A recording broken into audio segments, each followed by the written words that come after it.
ज्योतिष और जीवन में आपका स्वागत है। श्री गुरु चरणों में नमन कर श्री गणेश की वंदना करता हूं।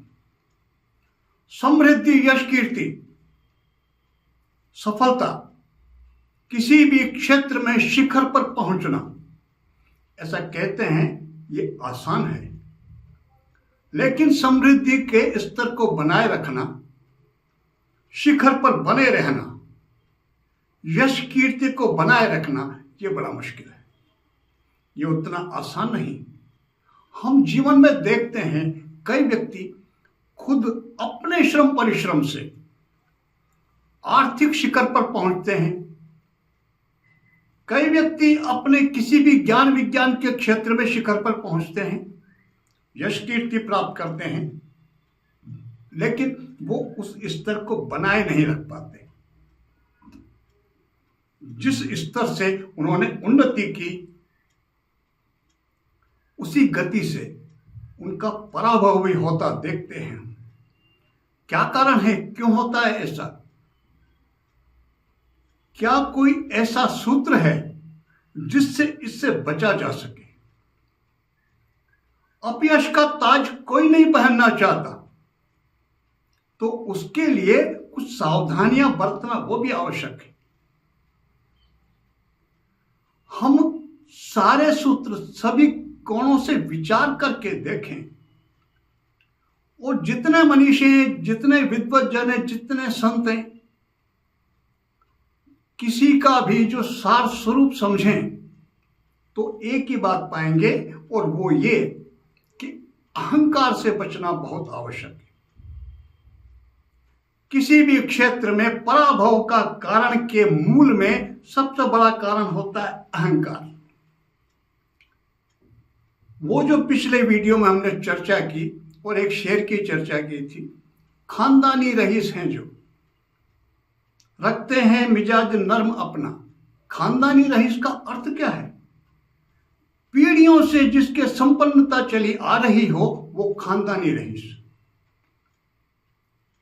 लेकिन नहीं, यह एक पक्ष है, एक ही बात है। जरूरी नहीं है कि जिसके पीढ़ियों से संपन्नता चली आ रही हो उसका मिजाज नर्म हो, उसके व्यवहार में शालीनता हो, कोई आवश्यक नहीं।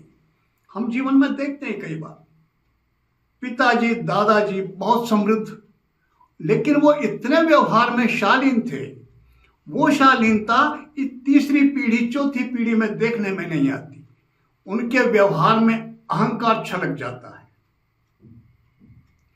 कई व्यक्ति ऐसे होते जो पीढ़ियों के जिनकी संपन्नता थी ही नहीं, उनके पिताजी ने, उनके दादाजी ने बहुत गरीबी देखी, और वो व्यक्ति अपने परिश्रम से आर्थिक उन्नति प्राप्त करते हैं।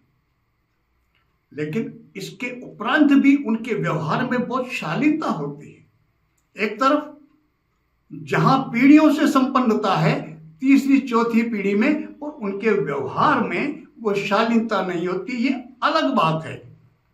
हमें क्या करना चाहिए जिससे हमें पराभव की स्थिति ना देखनी पड़े? तो फिर उसका एक और केवल एक उपाय कि अहंकार से बचना चाहिए, वो बहुत आवश्यक है। हम एक बात देखते हैं, कई व्यक्ति, हालांकि आज के समय में ऐसे व्यक्ति बहुत कम देखने को मिलते हैं, और वो ये, हम उनका व्यवहार एक जैसा पाते हैं चाहे वो किसी भी परिस्थिति में हो। वो संपन्न अवस्था में हैं, बहुत अच्छी स्थिति में हैं, फिर भी उनके व्यवहार में बहुत शालीनता होती है। और यदि उनके जीवन में किसी भी तरह से पतन की स्थिति बनती है, अवनति की स्थिति आती है, फिर भी वो अपनी शालीनता नहीं छोड़ते। सूर्यदेव सृष्टि के पालक हैं। वो हमारी पृथ्वी पर जो मौसम है सूर्यदेव के कारण, फसलें पकती हैं उनके गर्मी के कारण, मनुष्यों के, पशुओं के, पक्षियों के स्वास्थ्य के भी कारक हैं वो, वर्षा के कारक, मौसम के कारक, वो सूर्यदेव। क्या कहा उनके बारे में? उदेति सविता रक्तम एवास्तमेति च संपत्तो च विपत्तो महताम एक रूपता।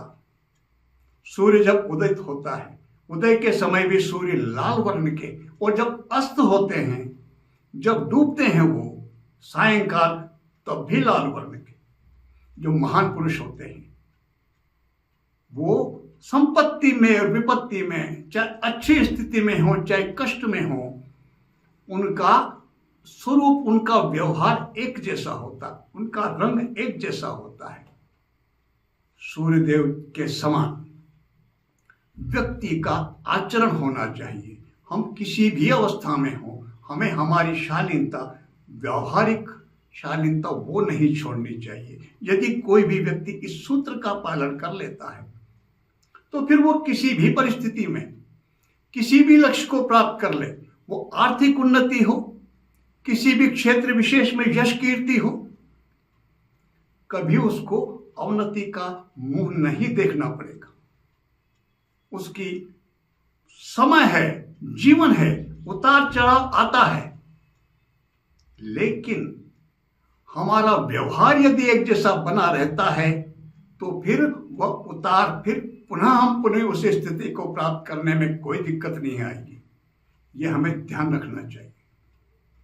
दूसरी बात, पिछले वीडियो में हमने जो चर्चा 4 सूत्र, उनमें विचार करके लक्ष्य निर्धारित किया, श्रद्धा रखी। दूसरा महत्वपूर्ण सूत्र है श्रद्धा और विश्वास किसके प्रति?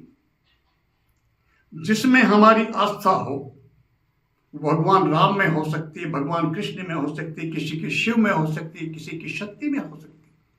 कोई किसका उपासक, किसी के भी उपासक। उपासना वो क्या करती है? वो व्यक्ति को, साधक को, वो जो परम शक्ति है, जो परम तत्व है, जिसको प्रमाण, हम जिसको ब्रह्मांड कहते हैं, जो पंच महाभूत से निर्मित जो सृष्टि, जो नियंता है सृष्टि के, उनकी कृपा प्राप्त होती, वो सहयोगी हो जाते हैं उपासना के कारण। हम विचार पूर्वक लक्ष्य निर्धारित करके उसके अनुरूप जो चाहिए वो श्रम परिश्रम हम करें और आस्था और विश्वास बनाए रखें उस परम तत्व के ऊपर। हम उनके उपासक के सेवक हैं, वो हमारी सहायता करेंगे ही और उनकी सहायता से हमें लक्ष्य प्राप्ति होगी ही। ये हमारा ध्येय होना चाहिए, और ये जिसका ध्येय होता है उसे सफलता प्राप्त होती ही होती है। उसमें कोई किसी तरह की बाधा नहीं आती। बाधा आती है, कई व्यक्ति कहते हैं कि लक्ष्य भी निर्धारित किया, सेवा पूजा भी बहुत की, सब कुछ किया हमने, इतने आस्था रखी, लेकिन फिर भी सफलता नहीं मिली। कारण क्या बनता? छोटी सी चूक स्वयं की। वो क्या है? आस्था तो रखी, परिश्रम तो किया, लेकिन आस्था में कमी जब आएगी वो क्या करेगी? 2 प्रश्न मन में पैदा हो जाएंगे, जो शंकाएं उत्पन्न, जो सब पर पानी फेर देती है, बाधक बन जाती है हमारे उन्नति के, लक्ष्य प्राप्ति के मार्ग में। वो क्या है? एक प्रश्न मन में शंका ये उत्पन्न हो जाए कि वर्तमान परिस्थितियां तो इतनी विपरीत, मैं परिश्रम भी कर रहा हूं, मेरा लक्ष्य भी सही, लेकिन जब इतनी विपरीत परिस्थितियां तो लक्ष्य प्राप्ति होगी कैसे? होगा कि नहीं होगा? शंका। ये दोनों बातें, ये दोनों शंकाएं लक्ष्य प्राप्ति में बाधक हो जाती हैं। यह सोचना, यह चिंता करना हमारा काम नहीं है। ना तो हम ये सोचें कि कैसे होगा, और ना हम ये सोचें कि होगा कि नहीं होगा। यह सोचना तो काम उनका है जिनकी हम सेवा पूजा कर रहे हैं, जिसको हमने सब कुछ मान लिया। वो किसके प्रतीक हैं? वो उस पर ब्रह्म के, वो परमात्मा के, उस प्रकृति के, जिसने हमें जन्म दिया, जिसने इतना बड़ा काम कर दिया, जिसने हमें सृष्टि पर भेज दिया, या जीवन दे दिया, प्राण दे दिए। फिर जो लक्ष्य हम निर्धारित करके चल रहे हैं उसकी प्राप्ति, वो तो बहुत छोटा सा काम है उनके लिए। आवश्यक क्या है? आवश्यक है हमारी आस्था, हमारा विश्वास और हमारी श्रद्धा। उसमें कमी नहीं होनी चाहिए। कैसे होगा, होगा कि नहीं होगा, यह प्रश्न उत्पन्न नहीं होना चाहिए। तो हम कुछ भी करें, किसी भी लक्ष्य को प्राप्त करने के लिए हम प्रयासरत रहें, उसमें आस्था, विश्वास, प्रकृति का, परब्रह्म का, इष्ट का, उनकी कृपा, उनका ग्रेस, उनकी कृपा प्रसाद बहुत आवश्यक है। इसके लिए कई जैसे लक्ष्य हमारा जिसमें जिसकी आस्था है, उसके लिए मैंने इस चैनल पर कितने ही वीडियो बना रखे हैं। सहज से सरल से आप उनको करें और अपने इष्ट की कृपा प्राप्त करें और लक्ष्य प्राप्ति में आपको सफलता मिलेगी ही मिलेगी। दूसरा सबसे महत्वपूर्ण जो बचने के लिए आवश्यक है वो है अहंकार। वो नहीं आना चाहिए किसी भी कीमत पर। यदि अहंकार पर हम विजय प्राप्त कर लेते हैं और आस्था, श्रद्धा हमारी पूर्ण है हमारे इष्ट पर, तो फिर कैसे होगा कि नहीं होगा ये विचार ना करें, सफलता प्राप्त होगी ही होगी। आप सबका जीवन यथेष्ट जैसा आप चाहते हैं वैसे लक्ष्य प्राप्ति आपको हो, जीवन में समृद्ध हो आपका जीवन, यश कीर्ति से परिपूर्ण हो, आनंदमय जीवन हो आपका सबका। इसी प्रार्थना के साथ मैं आप सबको नमन करता हूं। नमस्कार।